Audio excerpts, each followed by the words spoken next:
गुरु गोविंद दो खड़े काके लागो पा बलिहारी गुरु आपने जिन गोविंद दियो बताए कबीरा गोविंद दियो बता। अच्छा, जीवन में कैसे पहचान करो कि भगवान की कृपा है, ईश्वर हमारे से प्रसन्न है, इसकी क्या पहचान होती है? जब आपके भीतर शुभ संकल्प जगने लगे, सेवा करने का भाव उठने लग जाए और सद्गुरु के चरणों में बैठकर सत्संग सुनने का ये दिव्य अवसर मिल जाए तो समझ लेना आप पर भगवान की कृपा है, आप सद्गुरु की परमात्मा की नजर में है। तुलसी बाबा जी लिखते हैं, जब पार्वती माँ को शिव जी भगवान सत्संग सुना रहे हैं तो वहां महिमा बताते हैं सत्संग सुनने की, एक संत के सामने बैठकर श्रवण करने की। गिरजा संत समागम समन लाभ कछुआ बिन हरि कृपा न होई सो गावे वेद पुराण। आज एक शिष्य बढ़ के पार्वती माँ सामने बैठी भगवान भोलेनाथ जी कथा सुना रहे हैं। हे गिरजा, हे पार्वती, संत समागम के समान इस संसार में दूसरा लाभ नहीं है। फिर कहते बिनु हरि कृपा न होई सो, भगवान की कृपा के बिना संतों का समागम नहीं मिलता है। हमारे वेद पुराण शास्त्रों का कथन है, इसके बराबर दुनिया में कोई भी लाभ नहीं है। क्योंकि धन दौलत स्त्री पुत्र ये तो सब पापी के घर भी होते हैं, लेकिन संत समागम हरि कथा तुलसी दुर्लभ दो, ये बड़ी दुर्लभ चीज है, भगवान की कृपा से मिलती है। और जीवन में आप जिसका संग करोगे वैसे ही गुण धर्म उसका रंग हमारे अंदर आने लग जाता है। ज्ञानियों की संतों की संगत करोगे तो वैसे गुण आएंगे, कुसंग करोगे तो वैसे अवगुण हमारे अंदर आने लग जाएंगे, लेकिन संग का प्रभाव जरूर पड़ता है। एक कवि ने बड़ा सुंदर लिखा है, ज्ञान बड़े गुणवान की संगत ध्यान बड़े तपसी संग कीने, मोह बड़े परिवार की संगत लोभ बड़े धन में चित दीने, क्रोध बड़े नर मूढ़ की संगत काम बड़े तिरिय संग कीने, बुद्धि विवेक विचार बड़े कवि दीन सुसज्जन संगत कीने। गुणी व्यक्तियों की संगत करने से ज्ञान बढ़ता है। ध्यान बड़े तपसी संग कीने, हमारा ध्यान एकाग्र नहीं होता, हमारा माइंड कंसंट्रेशन नहीं होता है, अभी तो संसार में ही भटका हुआ है। लेकिन जो ध्यानी आत्माएं हैं, परमात्मा के ध्यान में मगन है, पूज्य गुरुदेव जैसी दिव्य मूर्तियों के सानिध्य में बढ़ोगे तो ध्यान करना भी सीख जाओगे। ध्यान बड़े तपसी संकीर्ण, मोह बड़े परिवार की संगत, ज्यादा परिवार का ही ध्यान रहा, बेटा बेटी पुत्र स्त्री और कोई ख्याल ही नहीं, भगवान की तरफ ध्यान नहीं जाए तो ज्यादा मोह से ग्रस्त रहोगे। और मोह ही ऐसा बंधन है जो संसार में हमें बांध कर रखता है, मैं और मेरा। लोभ बड़े धन में चित दीने, ज्यादा अगर धन में ध्यान रहेगा तो लोभ बढ़ता रहेगा। क्रोध जो है वो गंवार की मूढ़ की संगत से बढ़ता है। काम दूसरे की स्त्रियों के साथ ज्यादा वार्तालाप प्रलाप रहेंगे तो काम वासना बढ़ेगी। बुद्धि विवेक विचार बढ़े दीन कवि सो सज्जन संगत कीने। कहते हैं बुद्धि विवेक विचार शील करुणा प्रेम ये सब का सब संतों की संगत करने से बढ़ता है। इसलिए आपको संतों का ये समागम करने का अवसर मिलता है ताकि हमारे अंदर विवेक बढ़े, ज्ञान बढ़े, बुद्धि बढ़े। आज देखिए संसार में शिक्षा तो है लेकिन संस्कार नहीं रहे। हमारे सारे के सारे संस्कार उपजते थे सदगुरुओं के ऋषियों के गुरुकुल से। हर माँ बाप 5 वर्ष के बच्चे को, चाहे वो राजघराने का रंग है या राजा है, गुरुकुल में छोड़कर आते, वहाँ पूरी तरह से गुरु उनको घड़ते थे। हर तरह की वहाँ विद्या दी जाती थी, वेद शास्त्र कंठस्थ कर दिए जाते थे और गुरुकुल में रहकर सारी दिनचर्या सुधर जाती और बच्चे गुरुओं की सेवा करके बिल्कुल प्राणांत होकर फिर 25 वर्ष के बाद गुरुओं की आज्ञा से गृहस्थ आश्रम में प्रवेश करते थे। और वो बच्चा भले ही संसार में रहता लेकिन उस आचरण को, उस अनुशासन को याद रखता था। उसकी गृहस्थी भी एक आश्रम होती थी। वो गृहस्थ ऋषि बनता था, संत बनता था, योगी तपस्वी बनता था। लेकिन जंगल से होकर आया है ना 25 वर्ष, फिर वानप्रस्थ आते ही 50 वर्ष के बाद फिर वृत्ति जंगल की तरफ हो जाती थी। और फिर 75 के बाद वो संन्यास ले लेता था, सारे राजघराने को छोड़कर फिर जंगलों में जाकर तप करता, भजन करता। हर भारतीय का सौभाग्य था वो सन्यासी होकर, यानी संसार को जिसने पूर्ण रूप से अपने अंदर से निकाल दिया है वो सन्यासी होकर इस दुनिया से जाता था। को पता कितने बड़े ऋषभ देव के पुत्र थे राजा भरत, लेकिन सारा साम्राज्य छोड़कर तपस्वी बन गए। जिस भरत के नाम से हमारे देश का नाम भारत पड़ा। माताओं, आपकी गोद से ही ध्रुव, प्रहलाद और मीरा निकले हैं। आपने तो केवल अपने शरीर की धातुएं दी हैं। शरीर में कितनी धातु होती हैं? कितनी? 7। लेकिन उस 7 धातु में 3 पिता की होती हैं, याद रखो, और 4 माँ की होती हैं। एक धातु माँ की ज्यादा होती है, माँ में ममता होती है। और जब कोई चोट लग जाए, कुछ भी हो जाए, क्या कहते हो? हाय माँ मर गया, क्योंकि एक तत्व, एक धातु ज्यादा होती है। गरीबदास महाराज फरमाते हैं, गरीब 3 धातु हैं माए की, 3 धातु हैं पिता की, 4 धातु हैं माए। श्री स्वामी एक सा मिलाए, हंसा पहुंचे ठाए। बड़े राज की बात है आज कि 3 धातु पिता की, 4 माँ की, 7 हो गई। लेकिन गुरु ने कौन सी धातु दी है आपको जो माता पिता से भी मोह छूट कर गुरु के हो जाते हो? वो प्रेम की धातु है। वो शरीर से नहीं, वो गुरु धातु हृदय से देता है। जब एक ध्यानी तपस्वी भजनानंदी गुरु अपनी कुटिया में परमात्मा का चिंतन करके दरवाजा खोल के बाहर निकलता है, उसके अंदर से वो ज्ञान ऐसे निश्रित होना चाहता है, जब जैसे माँ के सतनों में दूध भर जाए तो वो निकालना चाहती है, वो पिलाना चाहती है। ऐसे ही कोई भजनानंदी संत भजन करके कुटिया से बाहर निकले, वो ज्ञान रूपी दूध आपको पिलाना चाहते हैं। वो अमृत होता है। उस अमृत की बूंद जब किसी शिष्य पर, भगत पर पड़ती है, उसकी तन मन आत्मा रंग जाती है।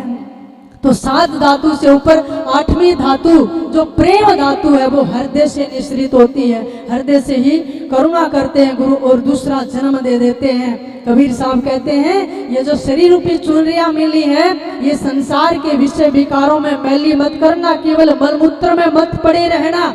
इसके भीतर परमात्मा बैठा है। किसी सदगुरु के चरणों में बैठकर प्रेम के रस में भिगोना, फिर पता क्या होगा? कबीर साहब जी फरमाते हैं, गुनगुनाइए मेरे साथ। भीजे चुनरिया प्रेम रस बूंदन, भीगे चुनरिया प्रेम रस, प्रेम रस बूंदन, हरि रस बूंदन, प्रेम रस, प्रेम की रस से, प्रेम की बूंदों से।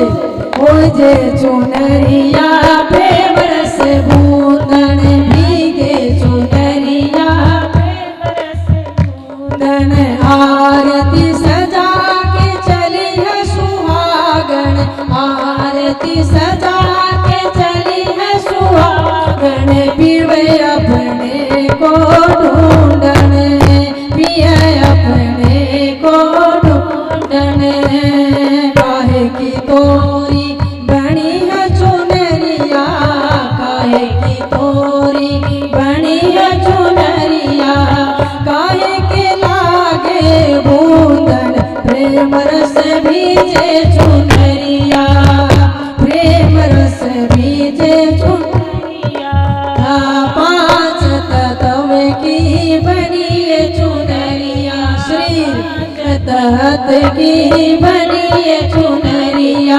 प्रेम रस से भीगे चुनरिया, प्रेम रस से, प्रेम रस भीजे चुनरिया, प्रेम रस के चढ़ गए मैल महल खुली केवड़िया चढ़ गए। कौन से महल में? शरीर रूपी महल में एक और महल है, किसका? परमात्मा का। कवाड़ी कहाँ लगी है? दोनों बहों के बीच में। कहते हैं प्रेम के रस में शरीर रूपी चुनरिया भिगोली, नाम के रस में ये 5 तत्वों से बनी है, लेकिन इसमें ही वो परम तत्व एक आत्मा, और जिसने आत्मा को जान लिया उसने परमात्मा को जान लिया। कहते हैं इस महल के भीतर ही प्रेम की झांकी को खोलकर दास कबीर लागे झूलन, दास कबीर लागे लन, प्रेम चुनरिया प्रेम रस भीगे, प्रेम चुनरिया प्रेम रस भीगे। कबीर साहब कहते हैं संगत बैठी होती थी, सदगुरु कबीर चबूतरे पर बैठ जाते, कहने भाई तुम्हें भिगोने के लिए आए हैं, जो भीतर है ना उसको निकालना चाहते हैं, उसको बांटना चाहते हैं, पिलाना चाहते हैं। ये 5 तत्वों की चुनरी जो है, ये 5 तत्व संसार में मिल जाएंगे। हम तो आत्म तत्वों को जगाने वाले हैं। ऐसे ज्ञान से फिर भीतर उजाला हो जाता है, अंधकार नहीं रहता है। अब आत्मा कहाँ है? आत्मा को जानने के लिए ही सारा अध्यात्म शुरू होता है। और आपका प्रश्न भी यही होता है कि हमारी आध्यात्मिक यात्रा में उन्नति कैसे हो, हम आत्मा तक परमात्मा तक पहुंचे कैसे? देखिए एक हीरा है, उसके ऊपर मिट्टी है, कुछ कोयला है। अगर आपने हीरे तक जाना तो क्या करना है? पहले मिट्टी हटानी है, फिर कोयला हटाना है। इस परत के नीचे है मिट्टी, क्या है? शरीर। कोयला क्या है? मन, क्योंकि मन काला ही तो है। और उसके नीचे ये आत्म तत्व हीरा है। और ये कैसे हटाना है? सदगुरु जी कहते हैं, गीता में भगवान भी लिखते हैं कि कितनी परतों के नीचे हमारी आत्मा है। इंद्रियाणि प्राहुण्य इंद्रियाणि भय परम मनः, मनस्तु प्राबुद्ध्योर बुद्धे परस्तु सह। तीसरे अध्याय का 42वां श्लोक है। भगवान कहते हैं ये स्थूल शरीर के पीछे क्या है? मन, इंद्रिया। इंद्रियों से परे क्या है? मन। मन से परे क्या है? बुद्धि। और बुद्धि से परे क्या है? आत्मा। तो इतनी परतों के नीचे, यानी स्थूल शरीर कितने तत्वों से बना है? अभी बताया था ना, 5 तत्वों से। 24 तत्वों से भी बना है, लेकिन लंबा विषय हो जाएगा। 5 तत्वों, 5 ज्ञान इंद्रियां, 5 कर्म इंद्रियां, 5 तन्मात्राएं, चतुष्ट अंतःकरण, मन बुद्धि चित्त अहंकार, ये स्थूल शरीर का निर्माण होता है। जो भी संगत आए, सेवादारों से निवेदन है वहीं पे सबको पीछे ही बिठा लिया करें। बार बार सब आएंगे ना मत्था टेकने तो डिस्टर्बेंस होगी। एक बार ही साथ में पीछे आरती के बाद मत्था टेक लेंगे सभी। तो शरीर है। अब मैं को आप कहेंगे आध्यात्मिक यात्रा शुरू कैसे हो? मैं कहूंगी 1.25 लीटर पानी पिया करोगे। आप कहोगे इसका कोई तुक है? बिल्कुल तुक है। अगर आप सुबह उठ के पानी पीते हैं, पानी पीते ही बैठना मत, थोड़ा घूमना, घूमते घूमते हथेली को ऐसे मसला करो थोड़ा अंगूठे से, उसके बाद थोड़ा सा यहाँ से दबा लिया करो। फिर क्या होगा? आपके अंदर कॉन्स्टिपेशन नहीं होगी। सबसे ज्यादा आज की प्रॉब्लम क्या है? कॉन्स्टिपेशन, कब्ज। और कब्ज एक ऐसी बीमारी है जिससे 104 बीमारी शुरू हो जाती है। उसी से गैस बनेगी, अजीर्ण बनेगा, पाइल्स बनेगी, सिर घूमेगा, सिर में दर्द होगा, आंखों से कम दिखाई देगा, चिड़चिड़ापन होगा, क्रोध होगा, जोड़ों का ज्वाइंट पेन हो जाएगा, अर्थराइटिस हो जाएगा, और आपके अंदर आलस्य आने लगेगा। आपका मन अशांत होगा, विचलित होगा, सही प्रकार से निर्णय नहीं कर पाएंगे। कभी देखना कब्ज से इतनी बीमारियां आपके शरीर पे भी और मन पे भी असर होता है। तो सबसे पहले आपको कॉन्स्टिपेशन नहीं होनी चाहिए, आपका मूलाधार चक्र स्वच्छ होना चाहिए। तो ये पानी पियो, घूमो और सलाद वगैरह खाओ, प्राणायाम करो, योगा करो, और जो फास्ट फूड है वो थोड़ा सा कम करो, क्योंकि वो स्वास्थ्य के लिए ठीक नहीं है और साधक के लिए, उपासना के लिए भी ठीक नहीं है। तो इसलिए आपने सबसे पहले शरीर को स्वस्थ रखना। और जैसे ही आपका पेट साफ हो जाता है छोटे कमरे में जाके घर में, तो क्या होगा? तुरंत आप अच्छा फील करेंगे, आपका मन शांत होगा। नहीं तो भाई यहाँ बैठे हो ना, एक छोटी सी चींटी भी डिस्टर्ब कर सकती है आपको। चींटी काट जाए, यूं करने लग जाओगे, एक बंदर आके उछल जाए, सबका ध्यान भंग हो जाएगा, शरीर उठ जाएगा। तो चोट चींटी भी विचलित कर सकती है, और जिसका शरीर विचलित हुआ उसका मन भी विचलित हो जाता है। तो शरीर स्वस्थ होगा, सीधा बैठोगे, सुमरण करोगे, क्योंकि शरीर साधन है, इसकी निंदा मत करिए और इसको ज्यादा भोगों की आदत मत डालिए, थोड़ी त्याग तपस्या भी हो। और उसके बाद है इंद्रियां। इंद्रियां हैं 10, 5 ज्ञान इंद्रियां, 5 कर्म इंद्रियां। इसको भी ज्यादा भोगवर्ती में ना रहे। संसार के लिए आंख सबसे महत्वपूर्ण है, लेकिन एक साधक के लिए कान सबसे महत्वपूर्ण होते हैं, क्योंकि सत्संग कान से सुना जाता है। गोपियों से भी जब भगवान कृष्ण ने कहा कि मेरी कथा को चुनोगी या मुझे, तो उन्होंने कहा कि आपको छोड़कर आपकी कथा को चुनूंगे, क्योंकि आप पर क्या भरोसा, भगोड़े हैं, कभी द्वारका से भागे, कभी वृंदावन से, कभी मथुरा से भागे, लेकिन आपकी कथा वो वैराग पैदा करती है। इसलिए सत्संग में कान रहे, संसार के ज्यादा विषय विकारों के गाने वगैरह ना सुने, ये साधक के लिए प्रेज होते हैं। और फिर अच्छा खाएं, अच्छा देखें, हाथों से पैरों से अच्छी क्रियाएं करें। तीसरा है मन, इंद्रियों से पीछे मन, और मन ही है जो इंद्रियों को भटकाता है, भरमाता है। और सबसे ज्यादा समस्या साधना मार्ग में, चाहे गृहस्थी में है, मन नहीं लगता, मन बेचैन है, मन परेशान है, और कितना ही संसार का साम्राज्य, धन दौलत, प्रतिभा आपको मिल जाए, लेकिन मन शांत नहीं है तो आप सुख नहीं हो सकते हैं। हाँ, संसार में आकर्षण हो सकता है, लेकिन संसार में आनंद नहीं हो सकता। आनंद तो केवल भक्ति में मिलेगा, और भक्ति में जब जब हमारा मन लग जाए, तो इसलिए उसके पीछे मन है। अब कभी कभी आप देखोगे ना चाहते हुए भी आपके मन में कभी तो क्रोध आ जाता है, कभी लोभ जगेगा, कभी पुण्य करने की, कभी पाप वृत्ति आ जाती है। ऐसा क्यों होता है? हमारा जो हृदय है ये 12 पंखड़ी का इसमें कमल है, लेकिन दिशाएं कितनी होती हैं? 8। जब जिस दिशा की पंखड़ी पर हमारा मन जाता है, उसी प्रकार की भावना हमारे भीतर पैदा हो जाती है। सहजोबाई के गुरु थे स्वामी चरणदास जी महाराज, बहुत पहुंचे हुए दिव्य महापुरुष। उन्होंने योग के विषय में बहुत ज्यादा खोल कर लिखा, प्रेम रस पे, ध्यान रस पे, ज्ञान रस पे, योग रस पे, बहुत सुंदर ग्रंथ लिखा हुआ। तो उन्होंने खोल कर लिखा कि जब हमारे पूर्व दिशा की पंखड़ी पर मन जाता है तो व्यक्ति के अंदर पुण्य करने की भावना जगती है। अब ये परिवार है, आपके मन में पुण्य करने की भावना आई कब? जब आपका मन पूर्व दिशा की पंखड़ी पर आ गया तो पुण्य करने की आएगी। आग्नेय दिशा की जो पंखड़ी है उस पर अगर मन चला जाए तो नींद, आलस्य, ऊंघ आएगा। कई तो बैठे बैठे बेचारे सत्संग में भी सो जाते हैं। इसका मतलब है उनका जो मन है वो आग्नेय दिशा की पंखड़ी पर है। फिर कहते हैं अगर दक्षिण दिशा की पंखड़ी पर मन चला जाए तो क्रोध पैदा होगा। छोटी सी बात हो जाए उबल जाते हैं। कब होता है? जब दक्षिण दिशा की पंखड़ी पर मन गया। नैऋत्य दिशा की पंखड़ी पर मन चला जाए तो पाप करने की वृत्ति उठती है। कई बार आप ना भी करना चाहे फिर परेशान हो जाते हैं, ऐसा भावना क्यों है? उस समय आप अपनी दिशा बदलिए, तुरंत दक्षिण, नैऋत्य और आग्नेय कोण की तरफ बैठकर ध्यान मत करिए, पूजा मत करिए, उपासना मत करिए और बैठिए मत। तुरंत आप पूर्व दिशा की तरफ, ईशान कूट की तरफ मुंह करके बैठ जाइए, तो तुरंत आपके अंदर इफेक्ट पड़ेगा दिशा का। आपके अंदर सतोगुण जगेगा, अच्छे विचार उठने लग जाएंगे। या उठकर आप थोड़ा पानी पी लिए, कुर्ला करिए, मुंह धोइए, आंख धोइए। ये छोटी छोटी युक्तियां ना सदगुरुओं से मिलती हैं। मैंने भी पढ़ाई की, कॉलेज में डिग्रियां रखी हैं और अनेक मेरे पास सर्टिफिकेट रखे हैं, अलमारी में बंद है, कोई काम नहीं आए। लेकिन मेरे गुरु ने जो बोध दिया, ज्ञान दिया, अनुशासन दिया, वही मुझे जिंदगी में काम आया है। गुरुओं का अनुशासन काम आता है। वो तो आपकी तरह डिग्री मेरी भी रखी है, लेकिन उस स्कूली शिक्षा से अक्सर ज्ञान आ गया। संस्कृत भी पढ़ी, सारे सब्जेक्ट भी पढ़े, लेकिन काम नहीं आए। सच पूछो तो उस तरफ से आज मैं जीरो हूं, लेकिन जो गुरु ने बोध दिया, अनुशासन दिया, वो सब कुछ है। उसके कारण ही बोला जा रहा है, उसके कारण ही भक्ति है।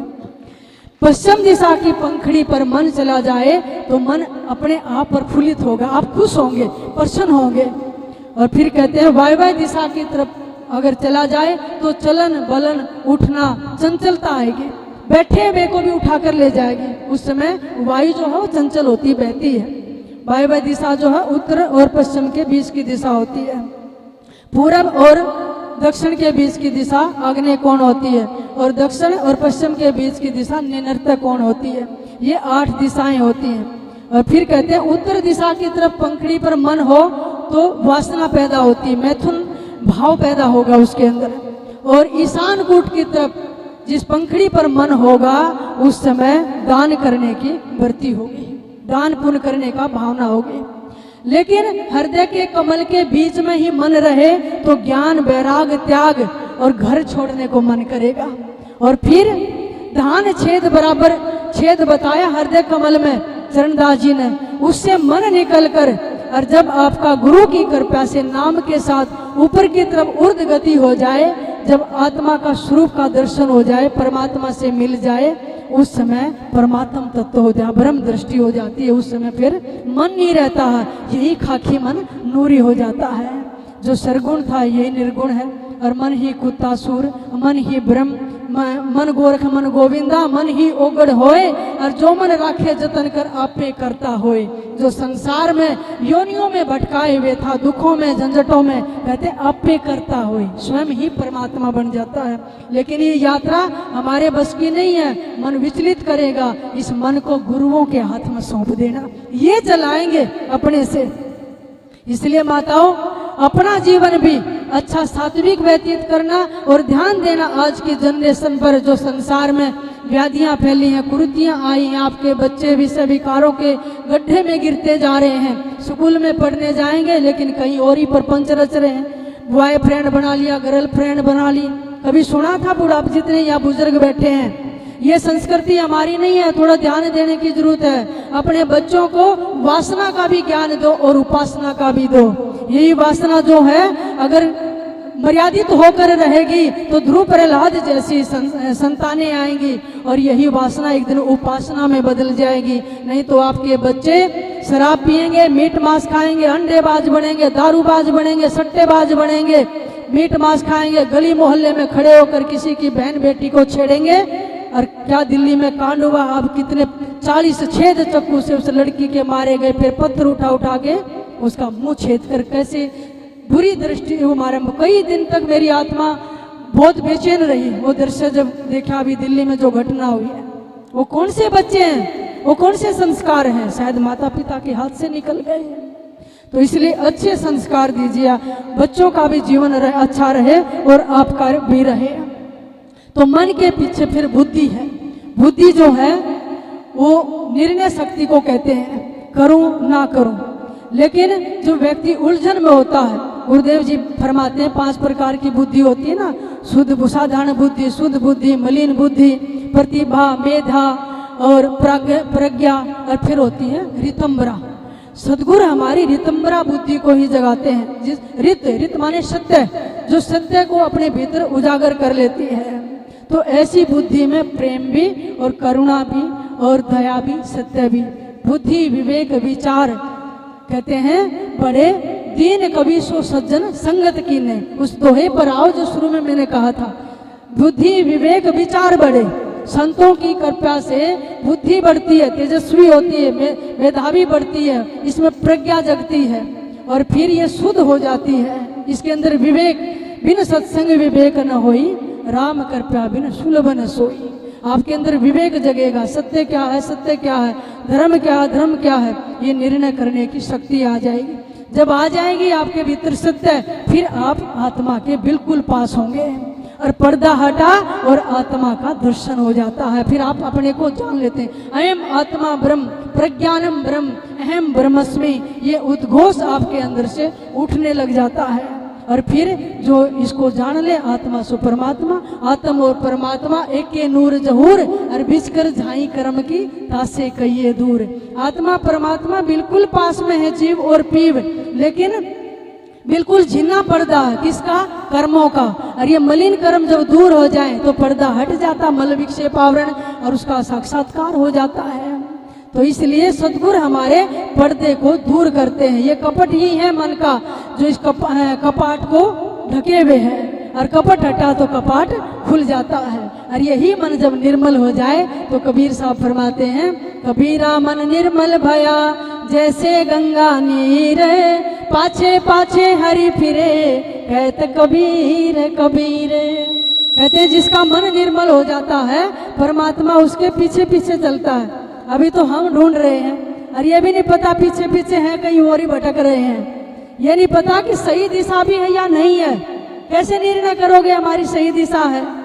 जब आपके अंदर पुण्य करने की, ध्यान करने की और भक्ति का मतलब है आपके आंसू शुरू हो जाए, परमात्मा से प्रेम पैदा होने लग जाए, आप संत को ढूंढने लग जाए और ये पता चले जाए कहीं आस पड़ोस हमारे गुरुदेव आए हैं, फिर आप रुक नहीं सकते, आप ठहर नहीं सकते हैं। वो भावना आपको दौड़ा कर ले जाएगी, तो समझ लेना आप सही दिशा पर चल रहे हैं। और सही दिशा पर जो हाईवे पर चढ़ जाएगा वो एक दिन मंजिल पर पहुंच ही जाएगा। और भाई जो फुटपाथों पर घूम रहा है वो हाईवे पर चढ़ा ही नहीं है, तो मंजिल पर जाएगा कैसे? किसी भी देश में जाना हो तो कैसे पहचान होती है कि आप बॉर्डर पे आ गए? क्या पहचान होती है? वहाँ का झंडा, फ्लैग लगा होता है। पाकिस्तान बॉर्डर पर चले जाओ, अमेरिका के, चाइना के, नेपाल के, भारत के, तो उस पर क्या लगा होता है? झंडा। झंडा क्या करता है? उस देश को रिप्रेजेंटिंग करता है, दर्शाता है, उसकी निशानी है ये। जैसे भारत की तिरंगा झंडा, जैसे किसी सीमा से प्रवेश करोगे तो मिलेगा, ऐसे ही जैसे ही आप इस संसार से, काल के लोक से परमात्मा के लोक में प्रवेश करोगे तो वहाँ की भी निशानी है। क्या निशानी है? वहाँ का भी झंडा है जो परमात्मा के लोक को, देश को रिप्रेजेंटिंग करता है। कौन सा झंडा है? 5 रंग का। श्वेत ध्वजा सुने घुमटे आगे, 5 रंग झंडे फरक। कभी कभी गुरु की कृपा से एकाग्र मन से ध्यान में बैठे हो, सुनने में चले गए, गगन मंडल में उठा लेंगे सदगुरु आपकी सुरती को। और कभी कभी उनकी कृपा से उस पहाड़ की चोटी से गगन मंडल में परमात्मा के नूर के गुंबजों के आगे 5 रंग झंडा दिखाई देने लग जाए, समझ लेना काल के बॉर्डर से पार जाने वाले हैं, परमात्मा का सीमा शुरू हो गई है। ये निशानी बताई है संतों ने अपने देश के। तो इसलिए सत्संग में बैठने से, जैसे धातुओं से, भोजन से आपके शरीर के रसायन बदलते हैं, मैं कहती हूँ संतों के संग से हमारे मन के रसायन भी बदलते हैं, प्रेम पैदा होता। अब उसी पॉइंट पर आओ, 7 धातु माता पिता से मिली, लेकिन प्रेम धातु, ज्ञान धातु किससे मिली? गुरु से मिली, जो हृदय से निश्रित होती है, जो हमारा निर्माण करती है। और ऐसा मन जब पवित्र हो जाए और गुरु निर्माण कर दें तो हरि पीछे पीछे रहते हैं और भगत आगे आगे होता है। कैसे? अति सार चले साधु के, वहाँ सिकला तो उठाए, पीपा परचे साहेब पहुंचे, चंदोवा दिया लखाए बुझाए। एक बड़ा सुंदर प्रसंग लिखा भाई सदगुरु जी ने। अति सार चले साधु के, वहाँ सिकला तो उड़ाए। ये जगन्नाथ के माधोदास जी भगत थे, ब्राह्मण कुल में था, स्त्री गुजर गई बाल बच्चों को छोड़ के और भगवान की धाम की तरफ चल दिए। लोगों ने कहा क्या कर रहे हो, पत्नी भी स्वर्ग सिधार की, छोटे छोटे बच्चे हैं, कौन पालन करेगा? भरोसा देखिए माधोदास जी का कि जो जगत का पालन करता है, क्या वो बच्चों का पालन नहीं करेगा? और फिर जगन्नाथ पहुंच गए। एक साधक दृष्टि से गए थे, भगवान का दर्शन कर रहे हैं, रो रहे हैं। 3 दिन हो गए खड़े हुए माधोदास जी को रोते हुए, लेकिन वहाँ किसी ने भोजन नहीं दिया, भूखे रहे। 3 दिन तक प्रभु के द्वार पर पड़े रहे। और फिर भगवान ने कहा, अरे सुभद्रा, एक भक्त द्वार पर आया और भूखा रहे और इस पुरी में किसी ने ध्यान नहीं दिया। रात के समय सब पुजारी भोग लगाकर चले गए, दरवाजा बंद हो गया। मंदिर से बाहर सीढ़ियों पर माधोदास जी लेटे हुए हैं, रो रहे हैं। और भगवान एक 16 वर्षीय बच्चे का स्वरूप बनाकर जिस स्वर्ण थाल में भोग लगाया गया था, वो सुभद्रा के साथ और माधोदास जी के पास पहुंच गए। हाथ से जगाया, माधो, अरे माधो, तू 3 दिन से भूखा है, ये भोजन कर ले। जब देखा कि इस नगरी में अब कौन है जो भोजन देने आया, और प्रभु का दर्शन किया, क्या सुंदर स्वरूप, पीतांबर ओढ़े, कानों में कुंडल, लटकती अलकाएं, सुंदर कमल है, मुस्कुराते हुए, हाथ में बांसुरी है, चरण पकड़ लिए। प्रभु आपने इतनी करुणा की, भोजन करवाया और फिर भगवान अपने मंदिर में चले गए। सुबह देखा वो थाली जल्दी में उठाना भूल गए, स्वर्ण थाली वहीं पड़ी रही। माधव दास जी सुबह उठे, उनको भी ध्यान नहीं रहा, वो तो उसके हृदय में तो इतना प्रेम कि आज प्रभु भोजन दे गए। जब दरवाजा खोला तो देखा सब चीजें हैं लेकिन स्वर्ण का थाल नहीं है और भोग भी नहीं रखा। वो तो भोजन रखते थे, स्वयं खा लेते थे, और आजकल तो भोग भी ऐसा हो गया। भगवान को हमें चॉकलेट अच्छी लगे तो चॉकलेट का भोग, पिज्जा बर्गर अच्छा लगे तो वो भगवान ने कहाँ खाना है, कहाँ खिलाते हो, वो तो हम ही खाते हैं, वैसा ही भोग बनाते हैं। पहले तो माखन मिश्री और फ्रूट वगैरह ये भोग लगता था, अब तो बर्गर पिज्जे चॉकलेट नाम भी याद नहीं, पता नहीं ऐसे ऐसे भोग लगाते क्योंकि खुद ही तो खाना है। फिर माधव दास जी रोज दर्शन करते भगवान का, तो उन्होंने देखा पुजारियों ने सोने का थाल कहाँ है, ढूंढा नहीं मिला, तो इधर उधर देखा वो तो माधव दास जी के पास रखा हुआ है। चोर समझकर बहुत पिटाई की और कुछ नहीं बोले माधव दास जी, लेकिन उस दिन मंदिर के पट नहीं खुले, परमात्मा रूठ गए। पुजारियों ने अनेक मंत्र पढ़े लेकिन जगन्नाथपुरी के कपाट नहीं खुले, रोने लगे। तो भगवान ने आकाशवाणी की कि तुमने माधव दास जी को नहीं मारे, मेरे को मारे हैं, प्रभु क्षमा करो। कुंडा खुला तो देखा परमात्मा के वस्त्र अस्त वस्त्र पड़े हुए थे, करा रहे थे। तब पालकी में बिठाकर लाए माधव दास जी को, चरण पकड़े, भोजन करवाया। फिर सोचा ये इतने बड़े महात्मा है, फटे पुराने कपड़ों में, माधव दास जी की ख्याति फैल गई। लेकिन माधव दास नगरी छोड़कर बाहर जंगल में रहने लगे, चुपचाप रात के समय दर्शन करने आते। एक दिन दस्त लग गए, अतिसार चले साधु के। अतिसार किसको कहते हैं? लूज मोशन को।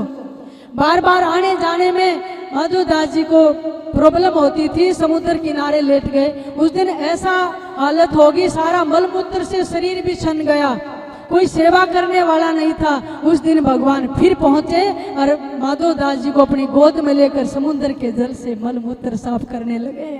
जैसे माँ एक छोटे बच्चा है ना, किसी टाइम भी मलमूत्र कर दे, माँ को कभी प्रॉब्लम नहीं होती, अपना सब काम छोड़कर, भोजन भी छोड़कर, नींद छोड़कर बच्चे का मलमूत्र साफ करने लग जाती है। किया है ना आपने?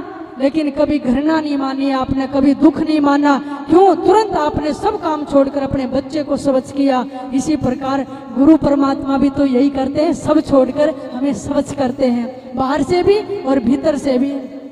माधव दास ने हाथ जोड़कर कहा, प्रभु अगर इतना कष्ट क्यों उठा रहे हो, मेरे ऐसे पाप हैं, तो फिर इन पापों को काट क्यों नहीं देते हैं? तो परमात्मा ने कहा, माधव दास प्रारब्ध को काटना पड़ता है, लेकिन मैं तेरे साथ हूं ना, साथ लग के कटवा रहा हूं। अगर इस जन्म ये पाप तेरा काट दिया, कष्ट दूर कर दिए, तो तेरे को अगला जन्म लेना पड़ेगा। मैं नहीं चाहता मेरा भक्त अगला जन्म जन्म मरण के लिए फिर से भोगे, मैं इसी जन्म में तेरी मुक्ति चाहता हूं। और माधव दास को गोद में लेकर भगवान ने मलमूत्र धोया। सर्दी का समय था, ठिठुर रहे थे। जो सुंदर मखमली शाल रजाई पुजारियों ने भगवान को उड़ाई थी, भगवान ने जाकर समुद्र किनारे मलमूत्र साफ करके माधव दास जी को उड़ा दी। गरीबदास महाराज फरमाते हैं, अति सार चले साधु के, वहां सिकलात उड़ाए।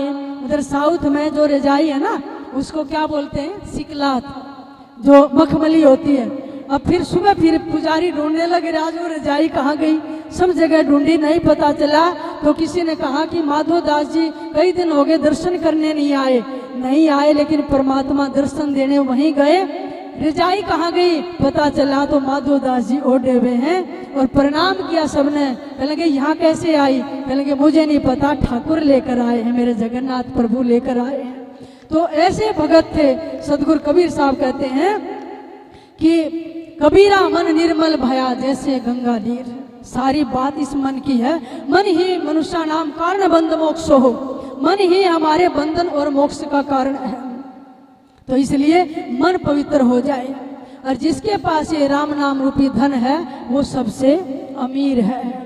कबीर साहब कहते हैं, कबीर निर्धन सब संसार है, धनवंता नहीं कोई, धनवंता सोई जानिए, जाके राम नाम धन होए। कहते हैं वो अमीर है क्योंकि यही पूंजी हमारे साथ जाएगी। अब आप भारत में रहते हैं, दूसरे देश में जाना पड़े तो क्या यहाँ की करेंसी काम आएगी? रुपया नहीं ना, वहाँ तो डॉलर दिनार वगैरह चलते हैं। तो क्या करना पड़ेगा? आपने करेंसी चेंज करानी पड़ेगी।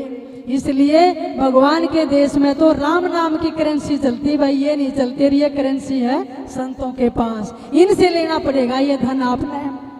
तो सदगुरु जी कहते हैं कि जो नाम जपता है वही असली अमीर है। कबीर साहब से फरमाते हैं, कबीर नाम जपत दरिद्री भला, टूटी घर की छान, कंचन मंदिर जार दे, जा गुरु भक्ति न आन। सोने के महल तो रावण के भी थे, लेकिन हनुमान जी गए सारा काम तमाम कराए। पूरी लंका जल गई थी, लेकिन क्या बचा था? एक विभीषण जी का घर बचा था। क्यों बचा था? क्योंकि उस घर पे राम नाम अंकित था। उस घर के सामने तुलसी का बिरवा था। सारी लंका धू धू करके जल गई, लेकिन एक विभीषण का घर बच गया। इस संसार में रहते हुए आपके घर पे कोई अला बला संकट ना आए, वास्तु दोष ना आए, कोई ग्रह चाल ना आए, कोई तकलीफ ना हो। अपने घर पे एक कोई धार्मिक चिन्ह अंकित करिए। ये तो हमारे भारत की परंपरा थी। किसी नगरी में जाकर देखते बड़े बड़े किले होते थे, हरिचंद जैसे राजा, मोरध्वज जैसे भगवान राम, हरिचंद अमरीश जैसे, मोरध्वज जैसे, उनके किलों पर सबसे आगे भगवान का नाम लिखा होता था। अपने घर को सूना मत करिए, भगवान की दृष्टि रहेगी। या तो राम नाम अंकित करिए, या ओम लिखिए, या स्वस्तिक बनाइए घर के सामने, या सत्साहे लिखिए, या जो आपको नमो नारायण अच्छा लगता है वही लिखिए, या ओम की ध्वजा लगाइए। आपके घर में कोई वास्तु दोष नहीं होगा। सब डरते हैं आज पितृ दोष हो गया, वास्तु दोष हो गया। सबसे बढ़िया है बैठकर आरती करो और राम नाम कुछ भी अंकित करो उस पे, और घर में बैठकर कभी कभी बीच में ये हवन किया करो, कीटाणु विषाणु नहीं होंगे, घर में देव कृपा बनी रहेगी।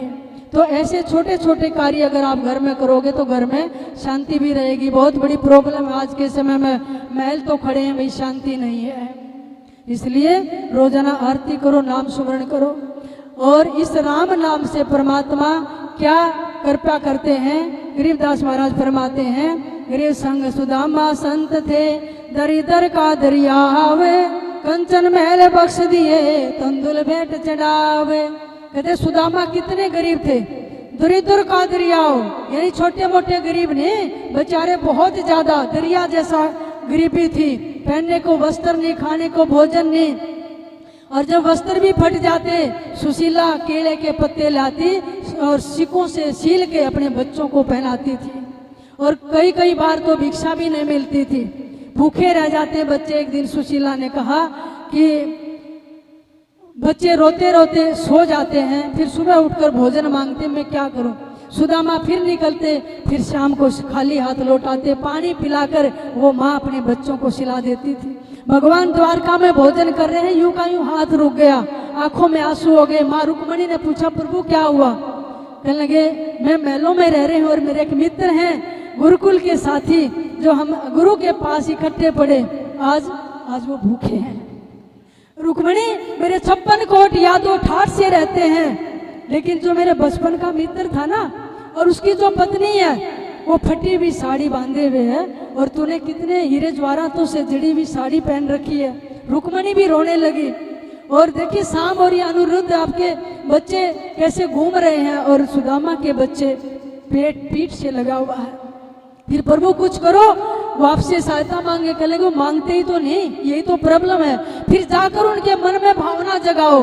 परमात्मा 16 वर्षीय एक साधु का, जोगी का वेश बनाकर गए, और जब सुदामा घर से बाहर गए थे कुटिया से, सुशीला घर में थी, तब जाकर कहा भिक्षाम देहि।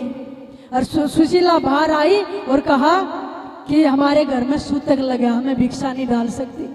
और प्रभु ने कहा, जो जोगी का वेश बनाकर गए थे, माँ जब सूतक खत्म हो जाएगा फिर आ जाऊंगा।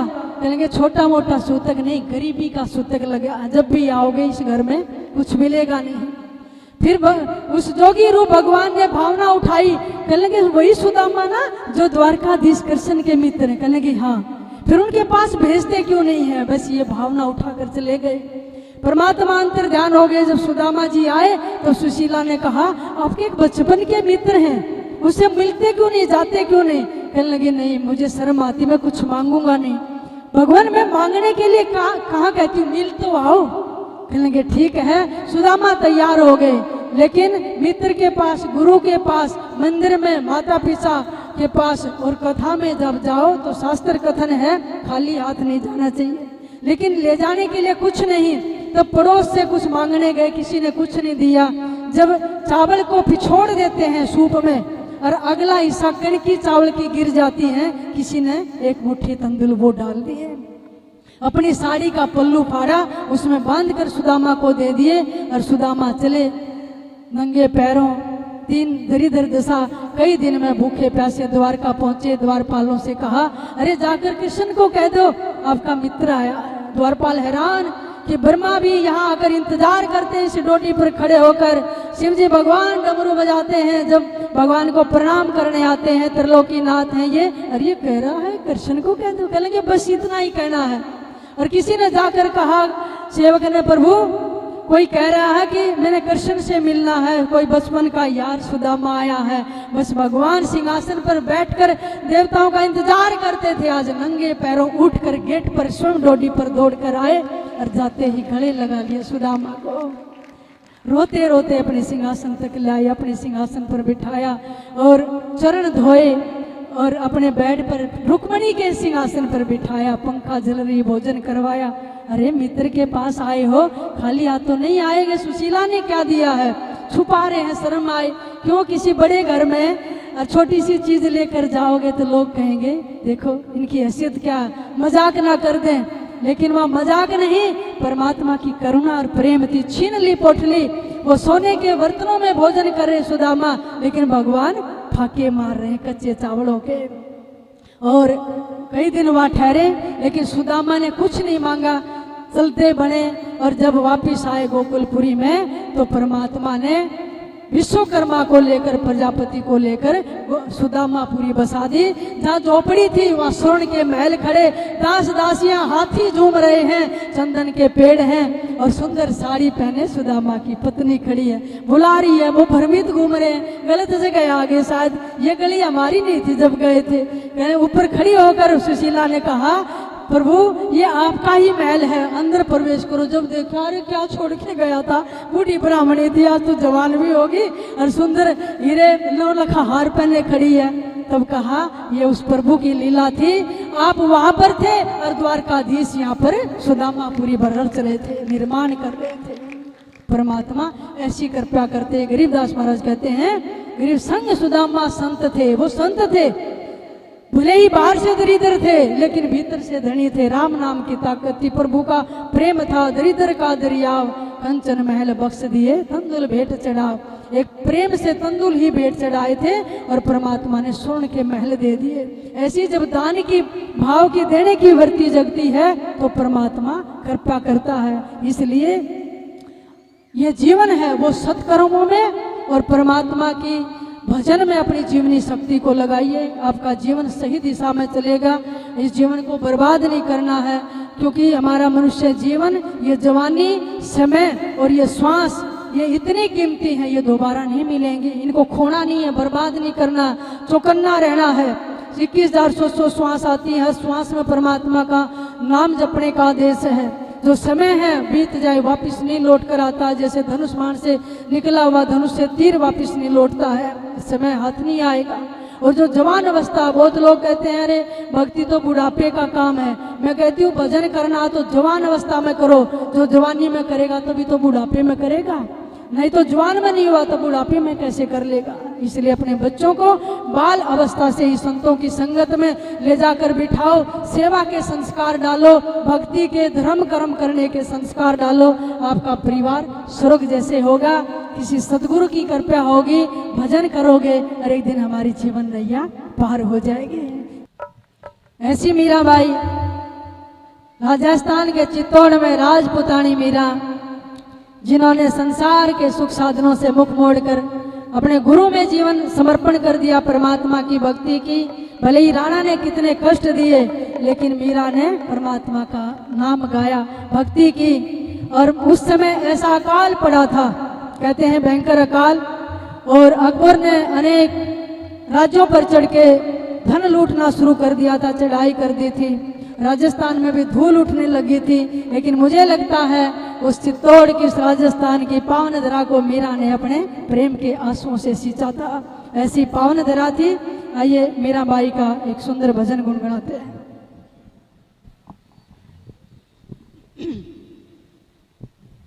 रण जी में तो गो